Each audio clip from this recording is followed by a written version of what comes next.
Of course, we begin here with our big story. Both Donald Trump and Joe Biden marching toward their delegate thresholds and an expected rematch in the general election. This after Nikki Haley dropped out of the Republican race today, congratulating Trump, but holding back on endorsing him, instead challenging him to appeal to her supporters.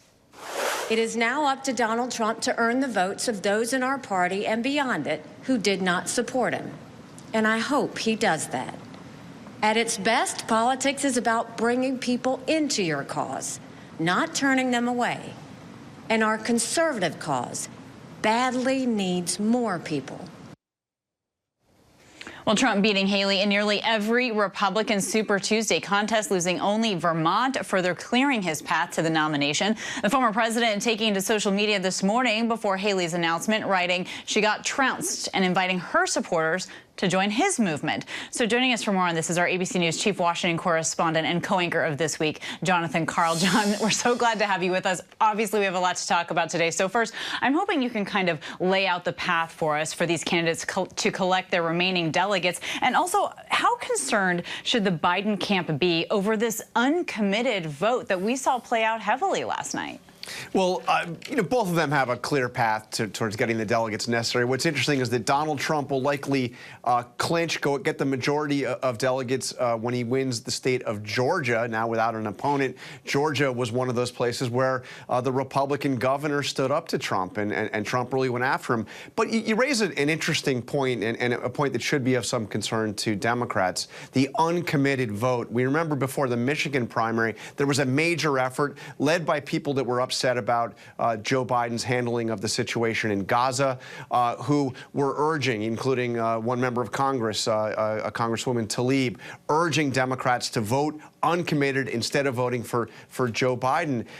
In Michigan, it got about 13% of the vote. But it was interesting, without a major organized effort last night, you saw several states where there was significant uncommitted vote, including Minnesota, where it was about 19% went and voted uncommitted. In fact, uncommitted, meaning no candidate whatsoever, won 11 delegates just out of Minnesota. You also saw a pretty high mark in the states of North Carolina and in Virginia voting against Joe Biden, despite the fact that there really wasn't any opposition. Right, and we could see another heavy uncommitted vote in Wisconsin as well. Okay, but look, we see that Trump is he's fundraising off choosing his running mate. And I mean, John, you quite literally wrote the book on Trump's quest for retribution, but I mean, crazier things have happened, John. Is the door open at all for Nikki Haley to possibly be his running mate? By the way, he was also raising money today saying that Nikki Haley had endorsed him. That's a lie, but he said it in a fundraising thing. Help celebrate the endorsement of Nikki Haley, send me money. Look, I think it is highly, highly unlikely that Nikki Haley ends up the running mate, but not impossible. Let me explain why. Donald Trump, his campaign is based on retribution and vengeance, and trust me, Nikki Haley got under his skin more than any other candidate in this race. He resented the fact that she stayed in as long as she did, resented the fact that, he had appointed her U.S. ambassador to the United Nations, and this is the thanks he got. So he is angry at her. The attacks back and forth got extremely vicious. But look, Donald Trump probably cares about one thing more than retribution, and that is winning. And if he were to be convinced that putting Nikki Haley on the ticket would help him win, or would be the only way that he would win, I wouldn't doubt that he would do it. That said, I've got to tell you, Kana, I haven't heard of a single person in Trump's orbit, anybody truly close who has the former president's ear, who is urging him to pick Nikki Haley. Nobody. Wow. All right. So I know you'll be watching how that plays out. But, John, a lot of talk about Republican Party unity yesterday. So what do you make now of Senate Minority Leader Mitch McConnell being one of the last members of the Senate GOP to formally endorse Trump? Well, the relationship between them makes the relationship between Donald Trump and Nikki Haley look like best of friends. I mean, this was a vicious attacks back and forth.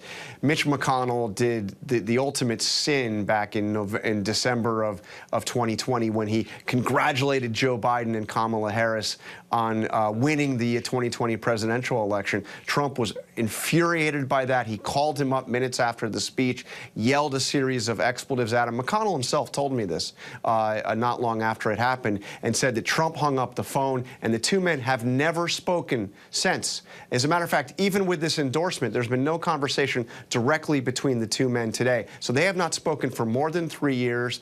But there was more at stake here than simply an endorsement from McConnell. McConnell is trying to kind of manage the situation to ensure that Donald Trump doesn't interfere in the Senate races. He doesn't want Trump to go out and endorse election deniers who could lose. He's trying to keep Trump inside the tent and not doing damage like he did in 2022 from the Republican perspective. All right, and John, now let's talk a little bit about the RNC. Now that Trump is being called the presumptive nominee by the RNC, it opens up this vault, right, to several fundraising entities. And Trump's legal team, John, has said that RNC funds would not be used to cover his legal fees. But can Trump's candidacy survive without some of that financial help? Well, it's interesting, Canna, because they have said that. They have said they're not going to use the RNC to pay his legal bills like they did in the past. They did this after the 2020 election, but they're saying it's not going to happen. And yet, there was a resolution put forward by a guy named Henry Barber of Mississippi, a member of the Republican National Committee, to say that no money would go to lawyers, to pay for Trump's lawyers. That resolution is not even getting a vote. It was killed by the pro-Trump forces. So we'll see how this goes. I'll tell you, already you have seen $50 million that have been raised by the various campaign committees supportive of Trump, $50 million that have gone to pay his legal bills already. Now, those are not RNC money, but it's money raised by from Republicans and Republican donors. So who knows? I mean, we'll see. He's got a lot of legal bills to pay. All right, and some of them are coming up very soon. Very soon. Jonathan Karl, our thanks as always to you. We appreciate it. I want to bring our big story now to our panel. So joining us today is our former Republican congressman from New York, John Katko, former Democratic senator from North Dakota, Heidi Heitkamp, ABC News contributor and op-ed columnist for the Los Angeles Times, LZ Granderson, and ABC News' Alex Perche covering Nikki Haley in Charleston, South Carolina. Thank you all for being here with us. And Alex, we spoke just a little bit ago about how Haley is talking about trying to be a private citizen, but where do you view her place in this party now after she has dropped out and not endorsed Trump?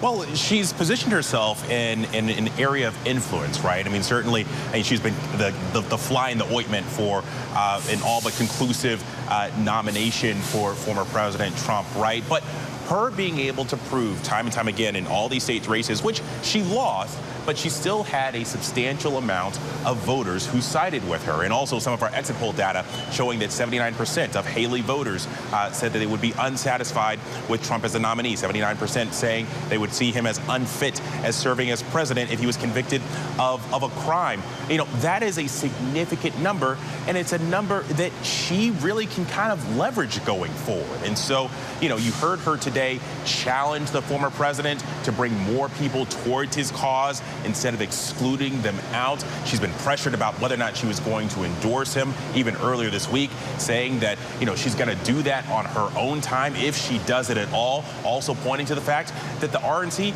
isn't until July. So she's really kind of positioned to leverage this opportunity going forward. Right, on her terms, as you pointed out. And John, to you, again, a lot of talk about Republican Party unity here. What do you make of Mitch McConnell and now Iowa Senator Joni Ernst endorsing Trump formally? Is the Republican Party sort of uniting, or is it more of like falling in line? I think a little bit of both, but make no mistake about it. There's a significant portion of this party that is not in line with Donald Trump. And that's going to be a real problem for him in the general election. He issued an unequivocal edict many times saying that anybody who supports Haley will be permanently banned from MAGA world. And every time he did that, she raised millions of dollars. So there's some ticked off people out there. And if he's smart, he's going to have to do everything he can to get her in a good position to endorse him, because he needs her more than she needs him.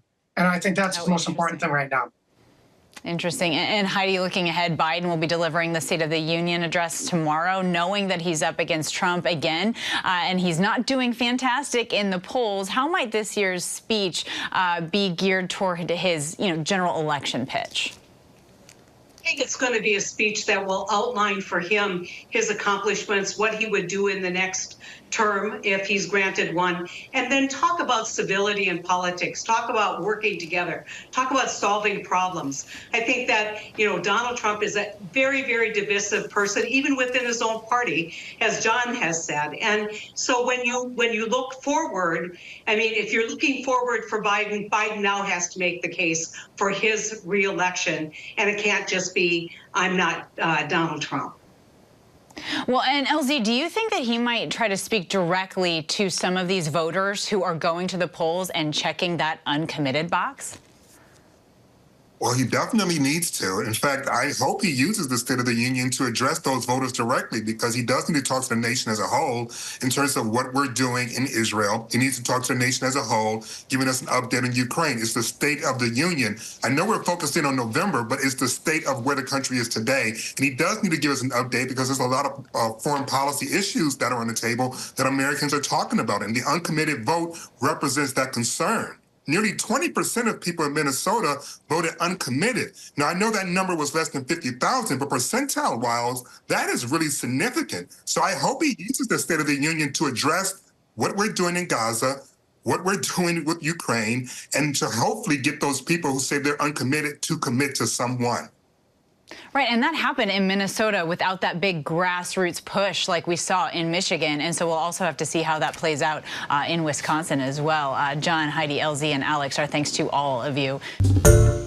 Hi, everyone. George Stephanopoulos here. Thanks for checking out the ABC News YouTube channel. If you'd like to get more videos, show highlights, and watch live event coverage, click on the right over here to subscribe to our channel. And don't forget to download the ABC News app for breaking news alerts. Thanks for watching.